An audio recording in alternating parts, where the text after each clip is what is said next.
Talking to myself again, but it's the only way you're ever gonna learn. You look back and it's all in the past. I'm dwelling on the thoughts I cannot say to you. If I don't say the words, then maybe it's not true.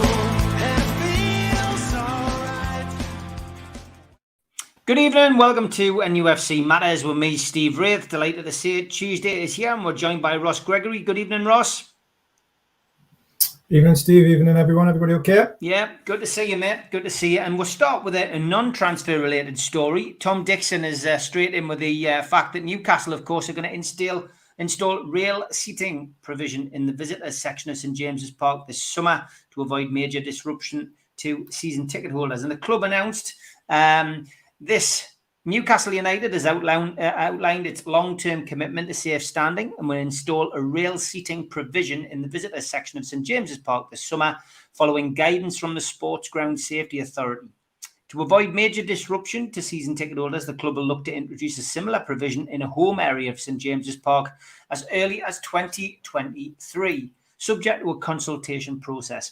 The plan follows the announcement this week that Premier League and Championship clubs wishing to introduce licensed safe standing areas at football stadiums will be allowed to do so from the start of the forthcoming 22-23 season.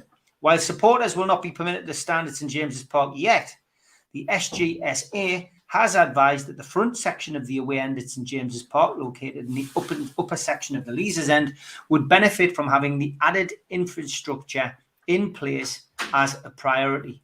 Dave Gregory, of course, who is the head of security and safety at St James's Park, said, "I'd like to emphasise that supporters will still not be permitted to stand at this time, but the addition of rail seating will add an enhanced safety provision in an elevated part of the stadium. We are committed to making St James's Park as safe as possible for everyone.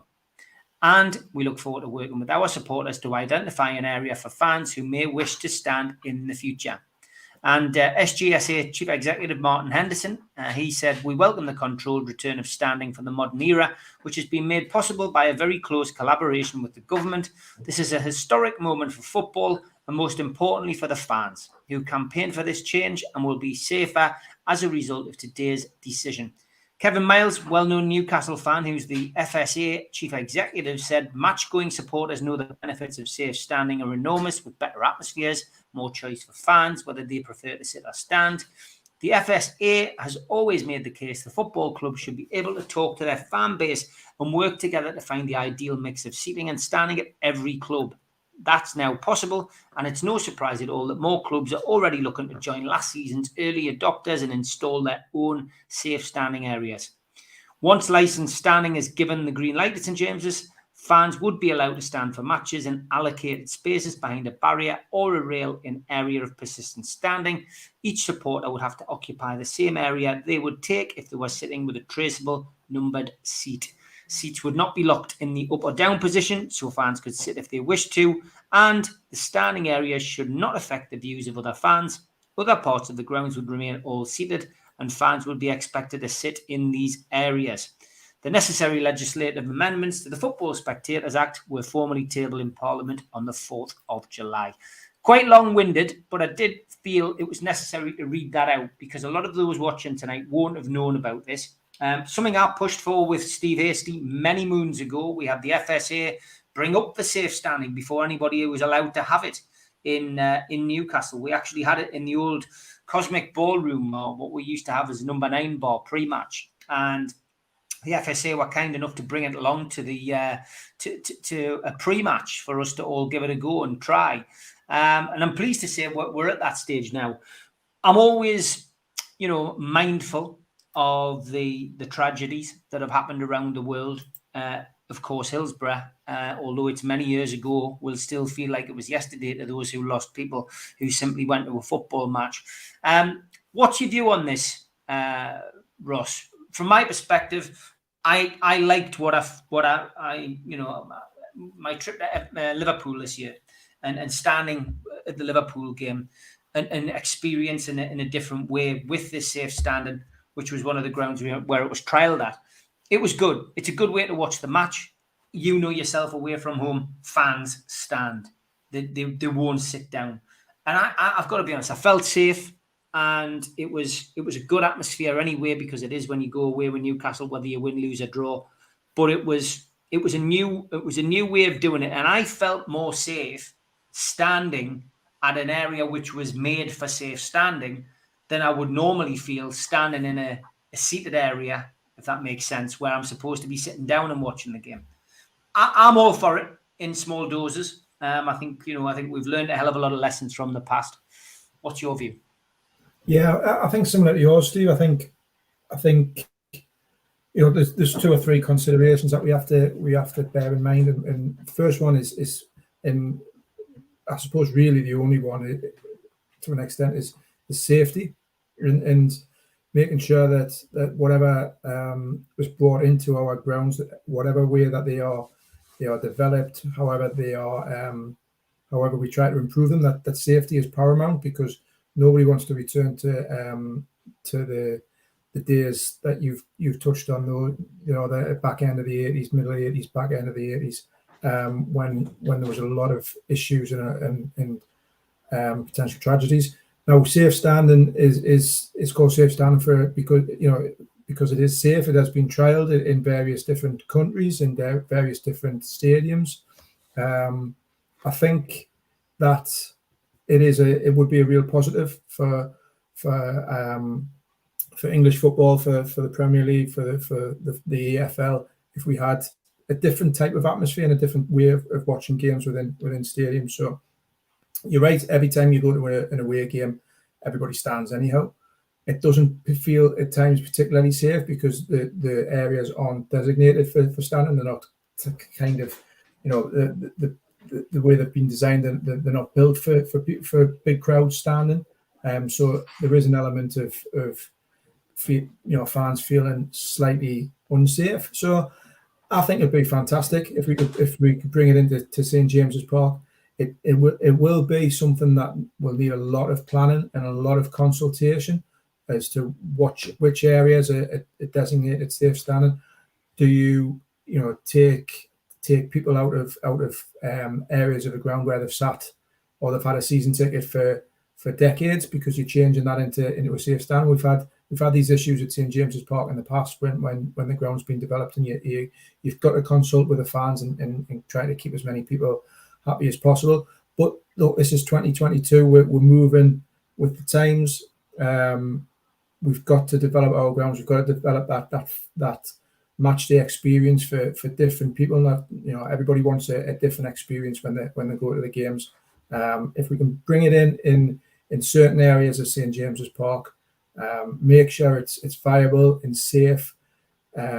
Hopefully, consult and make sure that the majority of fans are happy and are comfortable with the changes, and also that it doesn't affect the capacity too much. Because I know people are going to say, look, can you increase the capacity with the real seats, the safe standing? Yes, you potentially can, but equally you can. If it's not planned properly and you don't do it right, it can affect your capacity in a negative way as well. So it needs a lot of planning. But I think it's an exciting step forward for Newcastle and for fans who want to have a different experience at games. Yeah, and the introduction of safe standing areas could create new safety problems in football grounds. Under building regulations, barriers must be a minimum height of 1.1 metres to prevent people falling over them, says BJT. He says, if safe standing is implemented without careful planning, it could lead to capacity being reduced in the long term. However, it may well be possible to utilise to increase the stadium's capacity. Good points, mate. Good points. Interested to know what people in the chat think about this, this idea. Evening, I thought we're bringing away fans back down to the Leazes East Stand corner. They could have had all that rail seating for the new season. JJ, it'll be interesting to see. Don't know exactly what is happening and where it's going to happen. I think the interesting line I took from that, Ross, was that they look forward to working with fans with regards to putting this in a home end. So this isn't the case of the club saying, right, we're going to designate this part of the ground as safe seating. They're going to speak to the fans. And that's important to continue in that same vein. Communication is key. It's where so many previous owners at Newcastle have fallen flat on their face, not communicating with supporters. Absolutely. It goes back to what I said earlier. There's got to be that consultation. There's got to be a consultation process, which won't happen overnight.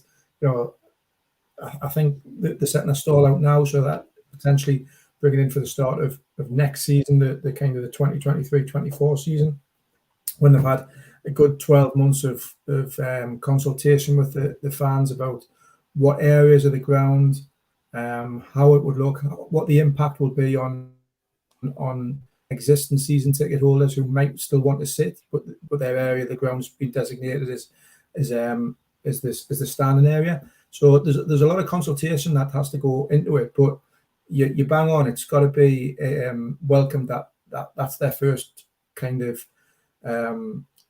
port of call, is to consult with the fans, to speak to them, not just say, right, it's going in this area here, it's going in this area there, like it or lump it.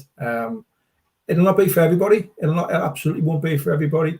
But I think we've seen over the last few years that it would be a welcome addition to St James's. Yeah, we've talked about lots of potential incomings at St James's Park. Let's start with the outgoings now, when we have got a few people who we would expect to be moved on. Kieran Clark, first out of the door as far as outgoings, major outgoings is concerned. A season-long loan now to Sheffield United.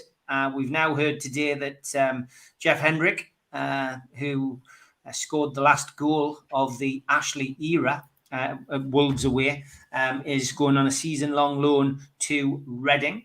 And Dwight Gale, heavily linked now with a lot of clubs, championship level, about a potential move out as well. And Newcastle doing their best to get rid of this driftwood at the club. Yeah, absolutely. I think we all realise that the squad is bloated. It's very heavy on players who are now on the fringes. So we've seen a few go out already. We've seen Isaac Hayden go out on loan to Norwich. We've seen Freddie Woodman sold as well. So two kind of fringe players who've left the club. Now Kieran Clark out on loan to Sheffield United. If he completes that deal, it's a good move for him. It's a good move for Newcastle. It's a good move for Sheffield United. It just makes sense all the way around. He wasn't going to be anywhere near the first team squad. He wouldn't have got a squad number as he didn't in the second half of last season. Get him out on loan. Get him out playing. He's only got a year left on his contract. Newcastle are no doubt picking up part of his wages. Sheffield United will be paying a portion of that as well. It's a good move for them. He's a really decent player at that level, at the championship level. Still relatively young. I think he'll do a good job at Sheffield United. And let's be fair, he had a couple of blips at Newcastle and towards the end and kind of fell out of favour. But in the main, in the time that he spent at St James's, the time he spent at the club, he's been a really strong servant for us. Yeah, I mean, look, to go with our best wishes. Interesting to see Fernandez and Matty Longstaff are both, in Austria. Does that mean there could potentially be a way back for these guys? Potentially, I suppose, but I'm struggling to see it. I am struggling to see it. Fernandez has got a year left on his contract. I just don't see him getting in the squad ahead of the centre halves that are already at the club now, that are existing at the club now. Jamal Sells, Fabian Schär, Sven Botman, Dan Burn. Those four are probably the main four, and Fernandes is then fifth in the pecking order. So I don't really see him getting much of a sniff. But is he gonna stay and try to fight for his place? Is he going to try to angle for a move elsewhere? Like I say, he's got 12 months left on his contract, so it might be a trickier one to move on. But I really don't see any way back into the team from. As for Matty Longstaff, I think he's another one with 12 months on his contract. You love to see Matty Longstaff, make an impact again on the first team, and we all hope he does. But I just think he's way down the pecking order. I think he'll get a loan move out. I wouldn't be surprised if they extended his contract for another year, if he so wished, and they put him out on loan for another year and try to get him a championship loan or something like that somewhere, where he can push on and try to improve his career and get some extra game time at a decent level, with a year's extension on his contract. We've seen that happen before, so I wouldn't be surprised at that. But again, I don't see him being anywhere near the first team squad really. Okay, your newspaper, the Evening Chronicle, is going big tonight on Alexander Isak. It's the main story, and the Real Sociedad striker is 22 years old. He's flourished, of course, in La Liga in recent years. He's now a regular for Sweden on the international stage. It's a story which I saw Luke Edwards break. So forgive me for not getting too excited, mate. But it's genuinely, for me, just another name in the melting pot. I'm not going to get too excited about this. I think, like many, I got a little bit overexcited about Ekitike because I thought surely after not coming in January, then there was a chance that this guy would come in the summer transfer window. He hasn't, and I think that's just getting used to being involved in the transfer window again. I think that's what it is. It's a bit of Newcastle United fan optimism. I'm not going to get burnt twice this summer, but yeah, I mean, what's your thoughts on Alexander Isak? He's a young striker. Is there a chance he could come to Newcastle, Ross? I think Luke summed it up in his piece quite well, and when we've done similar on the Chronicle, when it's followed it up, is look, he's somebody that the club like and the scouting team, the groupman team like. He's very, very highly talented. He's very highly rated. The issue and the sticking point that Newcastle now have in terms of trying to bring a forward to the club is the budget, and if you're trying to sign a 50 or 60 million pound player, Newcastle don't have 50 or 60 million pound left in their budget at the minute. They've got whatever, they've got 25, 30, 35 maybe at best. Even if the right player came along, Ross, do you not think they would potentially go over slightly? I think the maybe pushed the boat out for somebody if they can, but they've always said that they won't. No, I'm not saying they're going to bankrupt the club, but they'll stick to that plan. They'll stick to the plan, and this is how much we think we need to we can spend, how much we can afford to spend in this window. Because if you push in from this window, then you potentially robbing from another window, if you like, because of the financial fair play issues. There's talk with Isak of a kind of a bit of a Klarna deal, really. Pay 25 million now, pay 25 million in 12 months' time, sort of thing. So they might be able to work a deal for the right player. Obviously, Ekitike was the number one target, and they felt they could get him at a price which fit well with the budget that they had. If you were looking at 25 million for Ekitike, that fit bang in with the budget. Now that deal's kind of fallen through and doesn't really look like it's going to be resurrected. It looks like he's going to move elsewhere. Then you're looking at other options, but the other options are all much more expensive.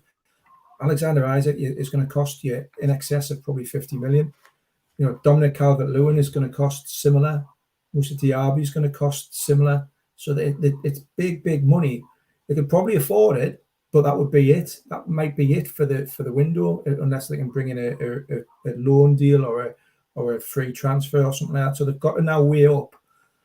Right, we've got this much left. We can probably punt it all on this one player, but then that leaves us with nothing, next to nothing for another forward that they might want to sign, or another midfielder that they might want to sign, or whatever else, a backup centre half, another backup centre half, or wherever else they may feel they want to strengthen. So look, they do like him.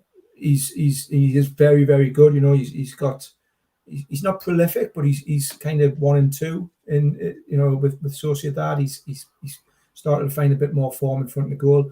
He's very versatile. He's 6'4", but he's not just a big target man. He's someone who can play on either side. He can work the channels. He's not just a kind of target man battering ram. He's quick. He's got a trick. He's pacey. He's mobile. So I think he's someone that would fit in nicely with the kind of the front three. That Eddie Howe potentially wants to play. He could play through the middle. He could possibly play as one of the wide forwards as well.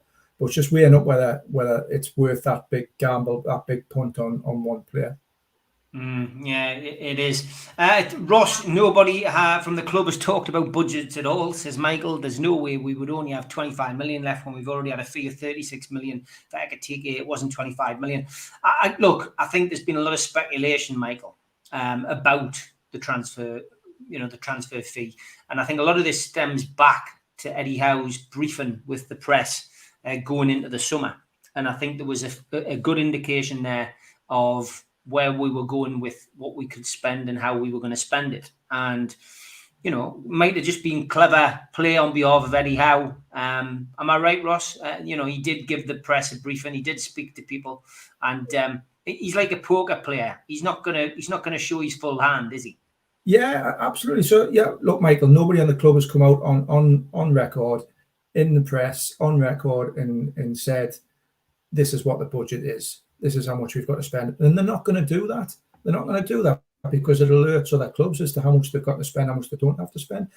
But if you think that the club aren't talking to people off the record, aren't talking to people in briefing behind the scenes or briefing agents or briefing people, representatives of players as to what their ballpark budget is like, then you're misguided, because that's what every club does. Every club will have a set budget. They're not going to say it out loud in the press and say, right, we've got 85 million. But they will be saying to agents, they will be saying to contacts, whether it's journalists or elsewhere, that there's a ballpark figure that they need to work around.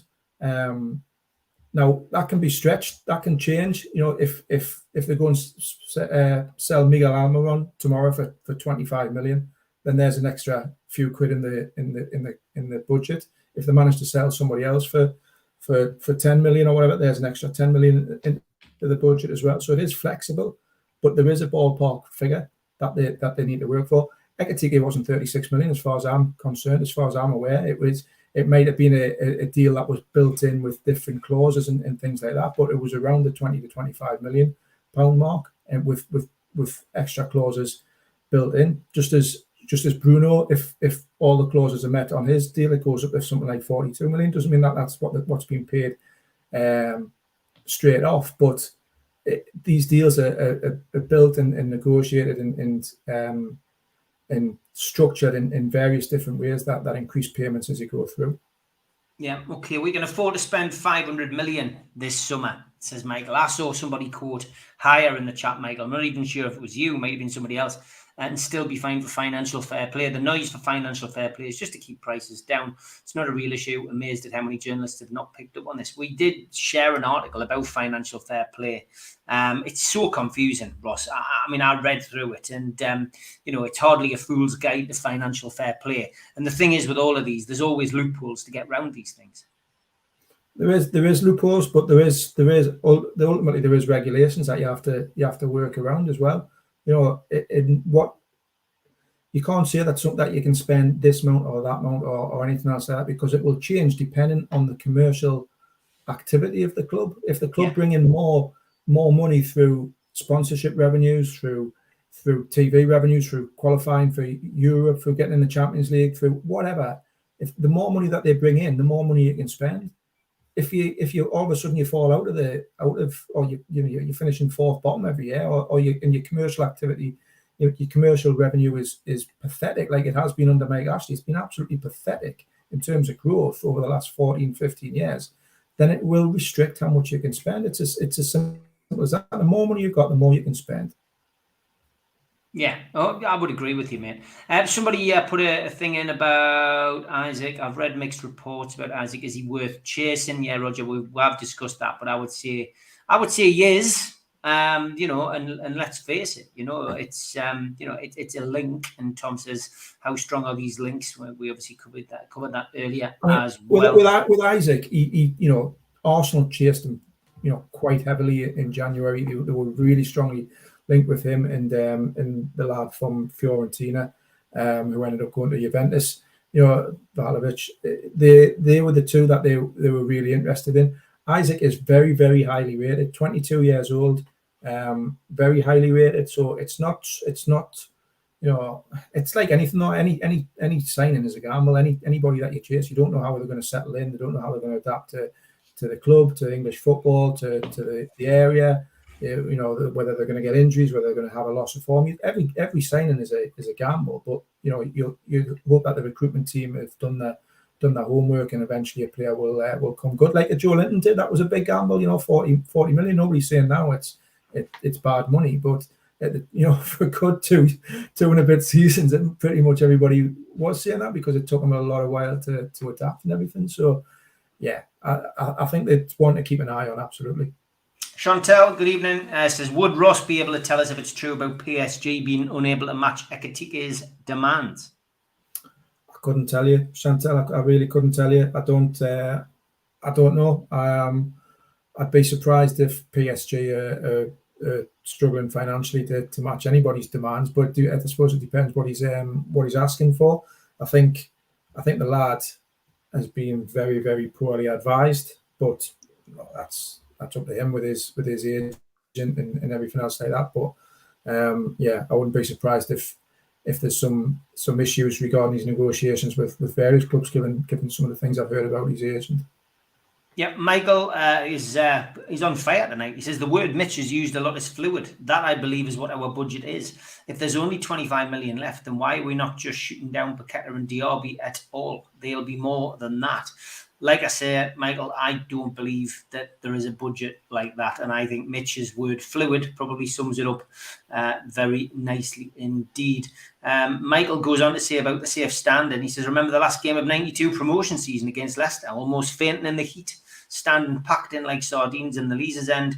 It was dreadful. And he says the thing with safe standing and standing at matches, people saying that folks should have the right to stand if they want. What about the people who want to sit? They can't, because they can't see. Yeah, it's an interesting debate, Michael. It certainly is. He also says there's very little I miss about stand at St James's Park in the 80s. Honestly, never felt the desire to go back to that. It was uncomfortable, not safe, and on hot days, extremely uncomfortable.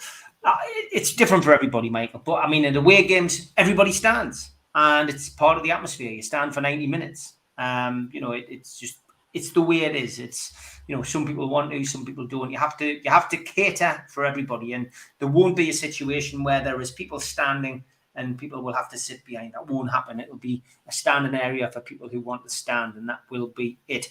Anthony, absolutely. I think with that as well. I think as some of my understanding is that you've got to build from the back, so you can't have people, like you say, stood in front of people who are wanting to sit.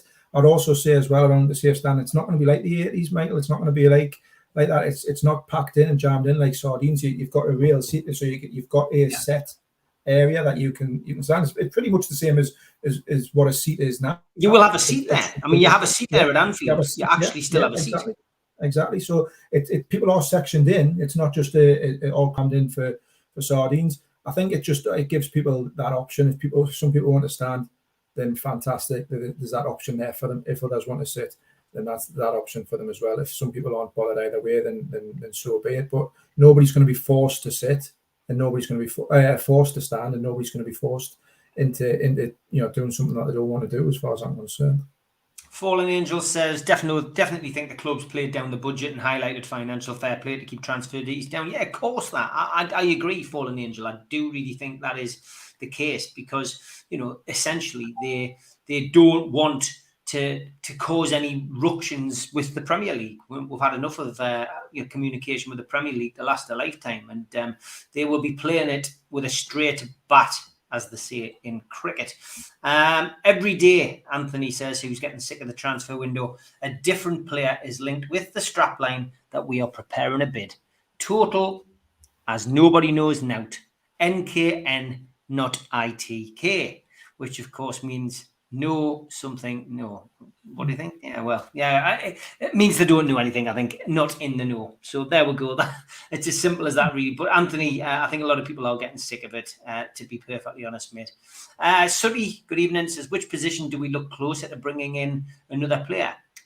Striker and right wing seem to be the ones that the club are focusing on. I don't really think we're close on any at the moment, but I think what we've said on here, Ross, a couple of times is I think we'll end up with a transfer which will come completely out of the blue.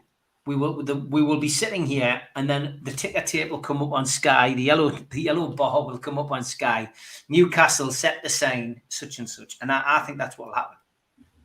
Yeah, I wouldn't be surprised at all, and I would. I've said as well on the shows as a journalist, I don't want that to happen because you want to be able to report the news, and you want to get as journalists and as media organisations, that's part of your job, is to try and find out who's signing who and who's being linked with who as well. As a fan, that's what you want, though. You want it kept very, very close to the cards close to the chest, and it just goes bang, it's announced. I've mentioned a couple of times on here, Aston Villa have done it 3 or 4 times recently over the last 12 months where nobody has known about it, not even a player's family, not even when they signed Danny Ings, he wasn't even allowed to tell his dad. There was about 3 or 4 people in the chain who knew, and bang, all of a sudden the first thing you know is when the announcement drops on Twitter. So yeah, in some ways you hope that will be the case. It's very, very difficult in this day and age because people talk. Leaks happen, interest becomes known, agents talk because they want to try, and sometimes if they're in talks over a deal, they might think they can get a better deal somewhere else by leaking it. So it's very difficult to keep these deals completely hush hush, but it wouldn't surprise me if there was a bolt out of the blue towards the end of the window. Mark Vicker says, if we're talking 60 million for Isaac, we may as well hire another 20 million and get Osherman, who's a next level player. And Chris Leeson says, Isaac scored 6 league goals last season. Joselu scored 14. Is nobody else concerned? Chris, I love that kind of stat, mate. I love it. Joselu's world class now, man. He's a world class striker. Another one who was Ashley'd and Bruced and God knows what. He's just somebody who never got the opportunity to, or Rafford even, didn't get the opportunity to show his skills, and then went on to be a top European player. Just bizarre, absolutely bizarre. I always said there was a player in there. Big thank you to our sponsors as always. Spider VPN, Spider Miner, worldwide coverage from the lads. The only cryptocurrency miner that can mine 5 different cryptocurrencies at the same time whilst using virtually no energy, and it's VPN protected. Buy yours now at www.miner.spidervpn.org. Thanks to Skips and Bins, telephone 0800 25 45 25 3. Email inquiries at skipsandbins.com. Website www.skipsandbins.com. Easy contract free and pay-as-you-go waste collection. Thanks to L&G Family Funeral Directors, 01913 97245, and the Garden of Healing Dispensaries, CBD Hemp and Cannabinoid Specialists, www.thegouhd.com. Thanks to Away Day Clothing, their website launches next week. And thanks to qtechshop.co.uk, the makers of pool tables and snooker tables in Wallsend, Newcastle, and the guys who make our website. Thanks also to Mr. Vicky's, and you can find them at mrvickies.co.uk or telephone 01 768 210 102 and place an order today. Thanks to Media Arts for all the help with the video side of things. If you want to subscribe, hit the Newcastle Legends logo in the bottom right-hand corner and you can subscribe for free. We still do 7 shows a week. Hit the thumb up to like the video, click share to share to your social media, and drop into the comments box to speak to like-minded Newcastle fans. We're also available as a podcast on iTunes, Spotify, Podbean, and other podcast providers. Usually goes up 24 hours after the YouTube show has finished. If you want to join and help support the channel, then click join underneath the video today. It's dead easy to do. Or you can spend a little bit more money and join the cult by going to NUFC Matters, the website, nufcmatters.com, and click a membership pack. Or if you've got a smartphone, put your camera over the QR code. It takes you straight there. What do you get for your money? You get a scarf, a cup, a pen, a membership card, and entry into the monthly draw. If you subscribe to the channel, we do send you a free car sticker. Simply email john@nufcmatters.com and he will send you one out free of charge. We do support the food bank on this channel as well. So don't forget, nufcfansfoodbank.co.uk is operational 365 days of the year, and you can make a virtual donation today. We also have the food bank t-shirt this week. If you go to my Twitter account @SteveWraith, we've got a nice Three Amigos t-shirt up for grabs, and I think the current bid is 50 quid. All proceeds from the t-shirt go to the food bank. So get yourself onto my Twitter @SteveWraith, and it is pinned at the top. And don't forget, you've still got time to join the NUFC Matters Super 6 score predictor. Join the NUFC Matters gang and enter into our own league. £10 per entry for the season. Cash prize winner every month. Exclusive Manager of the Month t-shirt, and a cash prize for the overall season winner. Trophy of Manager of the Year t-shirt. Sign up now, nufcmatters.com.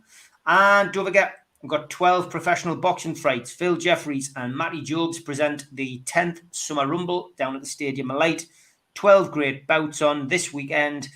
Doors open at 12 o'clock. Get yourself down and support local professional boxing. And still time to enter the Alan Shearer signed ball raffle. nufcmatters.com. Tickets $2.99. You have got to be in it to win it. And don't forget, it's the Euro Millions tonight. 191 million, Ross. What would you do with that, mate, if you won that?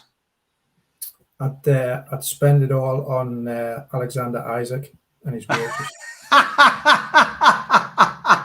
Brilliant stuff, mate. I love it. Okay, let's talk about this guy. He's been a regular feature throughout the summer window. It's gone from me saying this is just a load of rubbish because he's friends with Bruno to now, beginning to scratch my head and think, well, have we got a chance? And, it's funny. You mentioned that Arsenal have been chasing Isaac. Arsenal seem to have a history with chasing the same players as Newcastle. And this is another one. It's another tug-of-war situation. The difference now is that it sounds as if he's unsettled and he's ready to leave. And the question I'm going to ask you is, do we have the upper hand with Bruno being at Newcastle? I suppose yes, in the sense that he probably wants to come to Newcastle and link up with his pal. But as I've said on various times on here, that's not how transfers work. Players aren't just bought because they're pals with somebody else. That's not how football works. It's got to be somebody that the club want, and the club want at a particular time, and the club want to be able to fit into their team and their structure and everything else like that. Again, if you're looking at 68-70 million for Paqueta, which is by all accounts the asking price from Lyon, Newcastle just aren't in a position to be paying 60+ million for an attacking midfielder. In my opinion, not in this window. It's a real interesting one because the link's always going to be there. I might be completely wrong. I might be I've got this completely wrong, but there's nothing that I've heard that suggests that he's a target for Newcastle in this transfer window.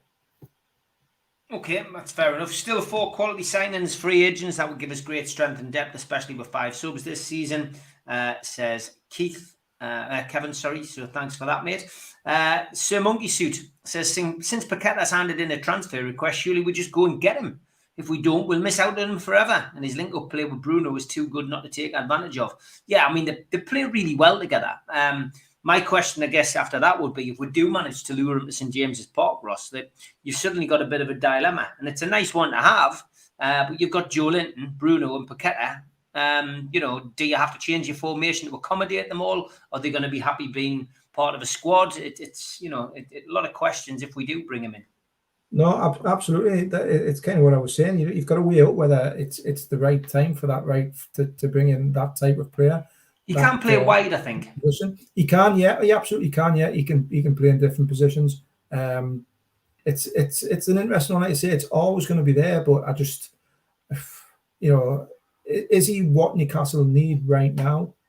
With the money that they've got left in their kitty this summer, is he the best signing that they could make? Can they afford him? I think the answer to that, both those questions, is no. Okay, Stefan, good evening, says £70 million for Cornet. He can be the right winger. He can be back up to Wilson. Maxi target also. 9 goals last year, 1 in a poor Burnley side. This is a bargain for me, and under Eddie, he can improve more. What's your thoughts on that young man? Not for me personally. That's just my personal opinion. I've not seen enough of him to be able to have too much of an opinion. How much does he improve the team and improve the squad?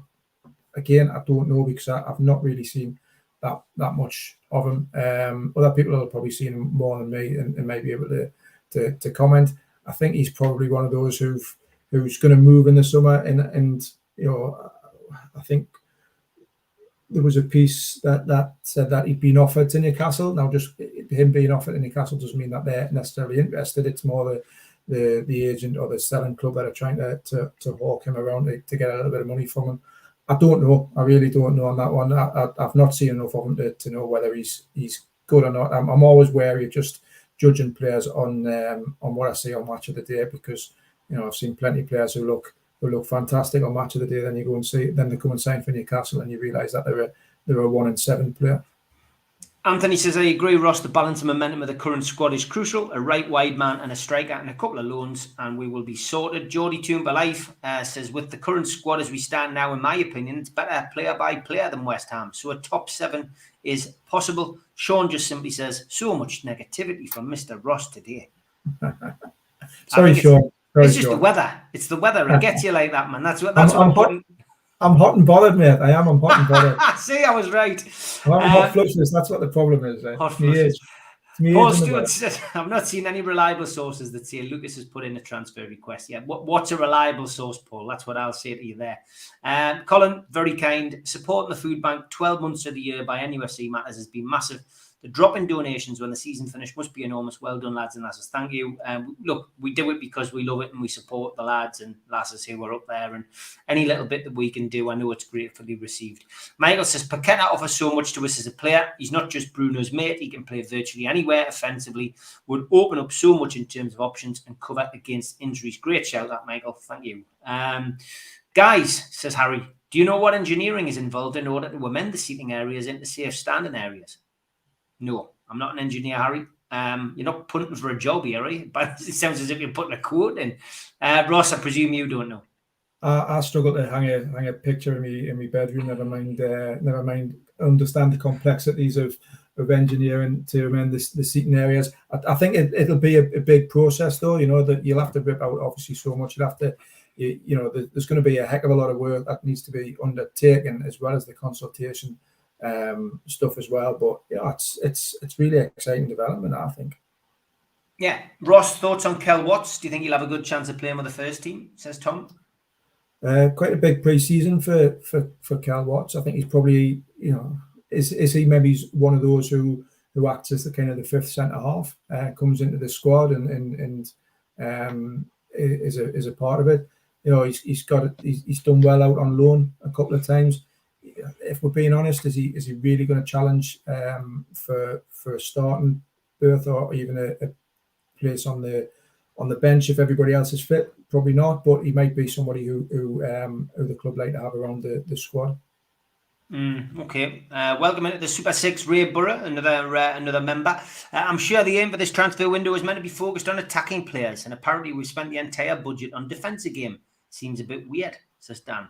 But the transfer window is still very young, Dan. That's what I would say to you. Don't panic yet. We'd rather spend now, get good few players than wait in the next coming windows. And look, it's a big plan. It's not as if every single player that we've got to have for the next 5 years has got to be signed in this transfer window. It's part of a bigger plan, a bigger picture. You've got to remember that. We acquired about Paqueta before Bruno, says Kevin. Maxwell Cornet would be a steal at 17 million. Get him in. Yeah, I like him. I do like him. To be fair, I would like to see him come to Newcastle. I think it would be beneficial. I think it's the level we're at the moment anyway. Senk's disappointed, says I'm watching Nottingham Forest transfer and they already signed 6 players and actually 7. They spend more than Newcastle. I don't believe Notts Forest have got more budget than Newcastle, but look like they spend more. Senk, what I'll say to you on that is look back at maybe the last 4 or 5 seasons in the Premier League. Look at the teams that have gone down. And then go and see what they spent in that August, like that first transfer window. And I don't know this because I haven't researched it thoroughly, but I would guess that a lot of those teams that went down spent the same kind of money that Forest are spending now. It's that instinct, the feel that they've got to spend big to stay up, and it doesn't always work. It can work. It can work on occasions, but it doesn't always work. And sometimes getting that team together that plays well in the Championship and adding sensibly, is a better way of doing it.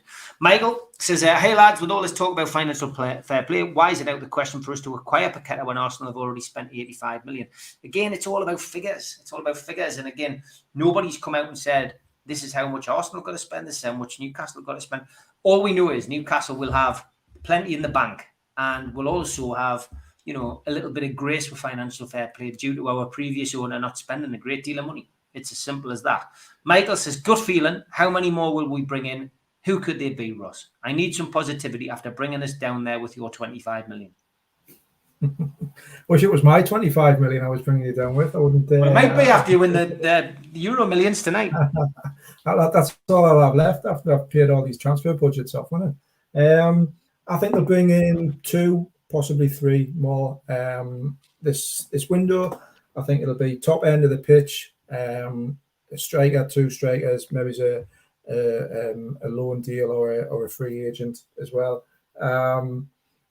Who they are, I really don't know.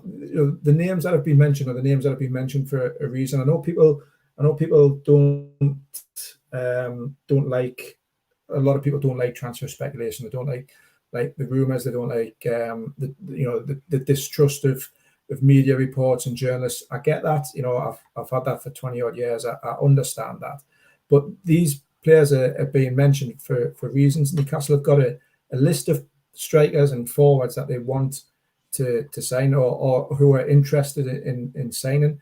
There's not just one person at the top of the list. Well, there probably was. It was probably but there's underneath that there is be 6 or 7 players who are all on a list, who've all been scouted, who've all been discussed, who've all been there's been talks with representatives on the record, off the record, behind the scenes, so on and so forth. And those players will include a Dominic Calvert-Lewin. That's there's no doubt at all.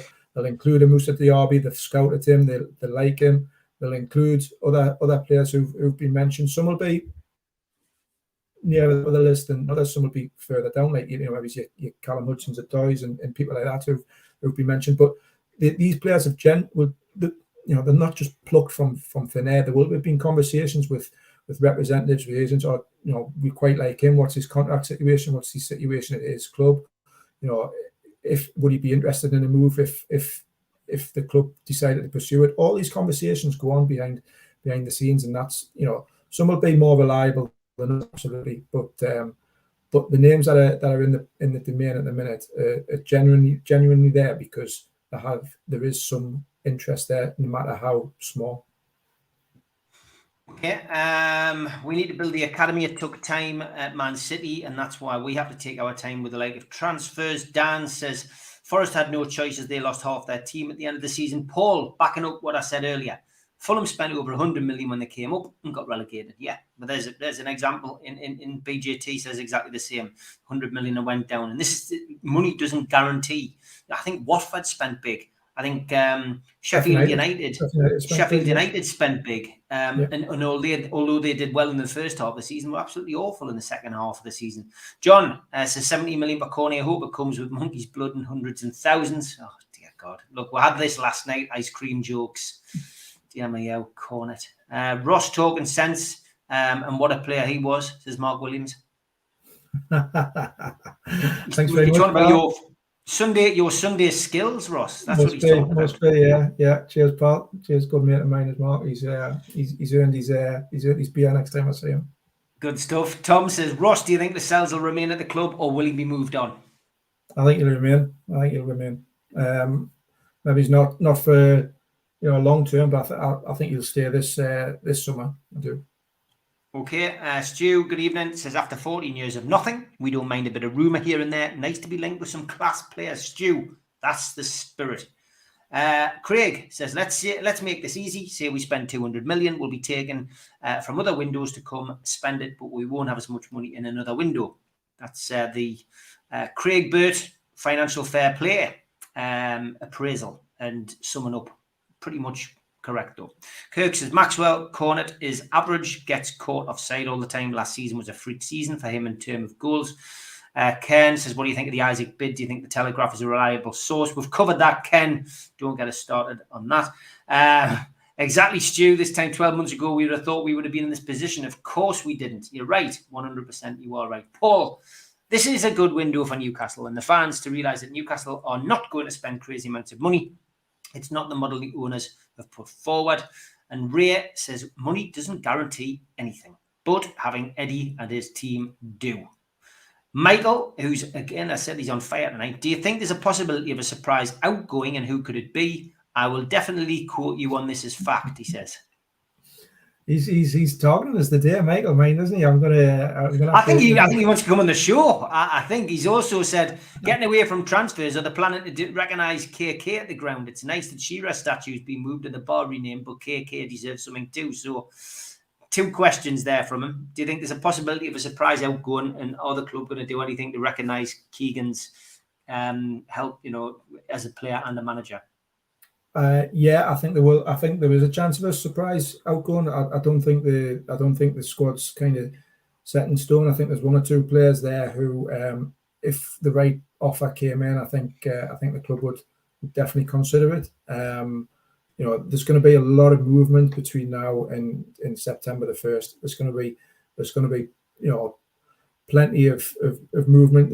As it hits up kind of August, the scramble continues and steps up a little bit. So I wouldn't be surprised if there was some interest in some of Newcastle's kind of fringe players, but first team players who maybe aren't the ones who are inked in the starting 11.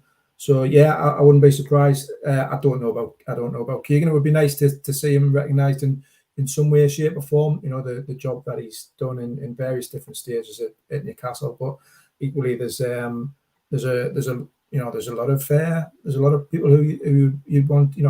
Joe Harvey, I think, deserves some sort of more recognition than what he's got. There's various ones there, but it'd be nice if we could see Kevin Keegan back at the club, in some sort of role or just in and around the place. I know there was a Eddie Howe talked about how he phoned Kevin Keegan very early on when he got the job, and he plans on picking his brains again, just about life in Newcastle and what the club means and how to tap into that. So yeah, hopefully still around the club.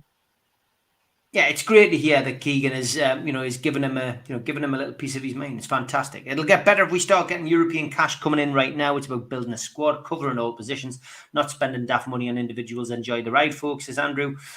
Ray, thank you, mate, for your donation. Very kind of you. Michael says, I see Jim White is £1,000 bet with your mate, Steve. Simon Jordan, that we finished top 6. Where's your money, lads? How are you, Jim? Yeah, it's good. It's good news, that. Roger says, bad news, Ross. Hearing of the Euro lottery, I've put a quick lucky dip on and I'm going to win.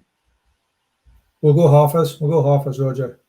Well, I've took a lucky dip as well, and I've put 3 on. I've got to ask you about fashion, Ross. Not very often I would ask you about fashion. Somebody who we've been linked with, I did show this last night, and it has caused a bit of a stir. Anthony Gordon. What on earth is this, Ross? Looks like his mother's tablecloth or something wrapped around his legs there, doesn't it? It's different.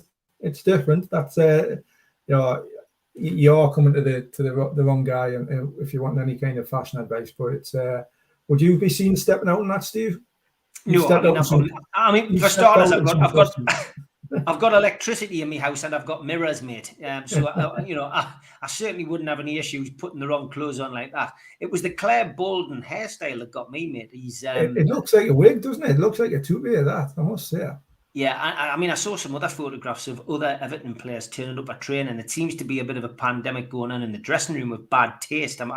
Whether it was something that they did as a joke or whether that is actually called fashion in Merseyside, I'm not sure. But I know a few Scousers and they wouldn't be seen dead in some of those clothes.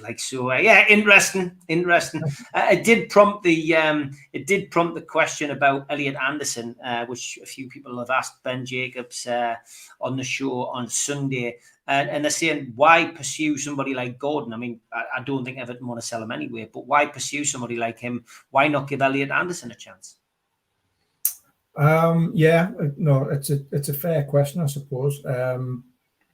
Again, it's probably going to be a big 6 months for Elliot Anderson. He's obviously going to get a bit of a chance in pre-season, and they'll have a look at him and see if he's up to the standard that they need right now, or more likely that he'll maybe just go out on another loan, another 6 months, and see if he can continue his development. He's still a young lad.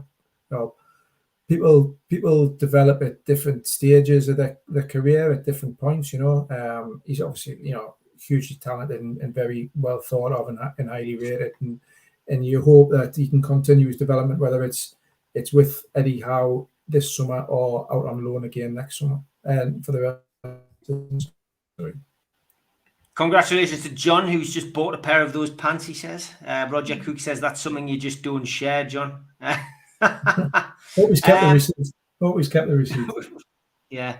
Any news on Manquillo, Ross? David's asking. Bit of a strange one, that. Not that I've heard. I'll be honest. Not that I've heard. I'd like to see him stay. I think he was very, very much improved over the last 12 months. But yeah, it'll be interesting to see what lies in store for players like him and a couple of others. Your Jamal Lewis's and one or two others, Matt Ritchie's, who are in and around that kind of fringe area. Ken Charlton, what do I think of Adam P? I like him. Work rate unmatched, I think, is his little catchphrase. But listen, fair play to the kid. He's gone out and he's done what he wanted to do, and he's achieving his dreams. He's away out to Austria, and he's going to try and do his best to cover things for his channel out there. I think when you look at the subscriptions that he's picked up, what he does it, to the best of his ability. And he's only a young lad. He's got plenty of time to learn, and I take my hat off to him. And I see the criticism he gets. I see the trolling that he gets, and I think it's horrendous. But he takes it all on his chin. And I've spoken to him a couple of times at away games last season, and I've given him a little bit of advice. And I think he's taken a lot of it on board. But good luck to him. Anybody who gets up and tries to better themselves and do something for themselves, more power to his elbow, and good luck to him. And I look forward to seeing him at the start of the new season. And it's the modern age now. YouTube gives an opportunity for other people to get out there and do stuff. And I've said this for many a while now, that the YouTubers and the Newcastle community should work. They should collaborate. They should do more stuff together. Sadly, that's not the way other people see it. But yeah, Adam P's been on this channel. I've been on his. Good luck to him, and look forward to seeing him during the season. Dan says, any news on whether Stevenson will get an opportunity out on loan this season? Doesn't seem to get much coverage. Not sure. I think they might want to try and keep him in-house a little bit. I'm not 100% certain on that one. Again, very, very talented. He played against my junior team that I was managing a few seasons ago, and was outstanding. Really, really good. Really, really good player. So yeah, another one that you just hope that we can develop these young talents that are coming through the academy and push them in towards the first team. Yes, Roger, I've seen that. Go and subscribe to Alex. Go and subscribe to his channel. it is, you know, excellent. Some of the stuff he does, he goes up to the training ground. He gives his own opinion. That's what it's all about. But yeah, it is good. Everyone needs to stop bullying him. His channel's brilliant. He's doing what he loves. Jealousy is a bad trait. Sean, you were 100% right. Kirk says Adam P's living his best life. He's harming no one too. Mental if people would make it their day to troll the lad. Adam P's not my cup of tea, says Michael. But fair play to him for making a success of things. Plenty seem to like his content, and that's great. We all have different tastes. Tom says, I've got a lot of time for Adam. His target audience is younger Newcastle fans in their teens and early 20s, but he does some good stuff. And Harry says, hats off to Adam P. Clearly out of his comfort zone, but doing something that he loves. Good on him. Yeah, and I mean, analytics, I'll not bore you to death because we're coming to the last minute now, but I can look at my channel. I can look at the analytics and I can see what my age category is on the show. You can take it apart and look at the whole thing and see what you're doing. And I set this show up primarily for 40-somethings, people who are slightly older, people who've been there, done it, got the T-shirt, people who've been through various campaigns of, you know, of get out of our club to different owners, and it was aimed at that kind of age group, over 40s, and that's what I've got. Very few youngsters watch the channel. It's predominantly people 35 to 64. That takes up 85% of the people who watch the show, which is great because it shows that what I set out to achieve, I've achieved. So yeah, it's great news. You know, there's something there for everybody, and you know, like Rachel says, fair play to Adam P. It's all just jealousy. Some of the stuff that's there. Michael says, I'm an old fart, Steve. Not sure if that helps you, Michael. Some of the messages you sent were gathered you were of a certain age, 21 plus, 21 with that. 44 says Roger, I'm too old for your channel, then 40-something. Rachel, we all know how old you are. Nick Max 43. Paul's 35, been watching the show for a while. Early Steve with old attack, says John. David Cook, I'm 62 and never miss a show. Thank you. Andy Davies says, oh, you're too kind, Steve. I'll take 40 all day long. 40-something, Steve. You're too kind. Great show tonight. Take care. Don't forget to hit the like button. Thank you. Tom Ray says he's 59, but look 40-something from behind. Chipper says, you're calling me 40, Steve. I'm only 32. I'm saying the average. Michael says we're putting out some fantastic content. Much appreciated. 65 next month. Have a good birthday, BJT. And Richo says 63. And Tim just puts a thumb up because he doesn't want anybody to know his age. Right, Ross, I'll let you go. I'm off to watch Dunstan play Gateshead. Looking forward to that. My first competitive game of the season. And looking forward to that. And Ross, take care, mate. I will see you next week. All right. Cheers, Steve. Cheers, everyone.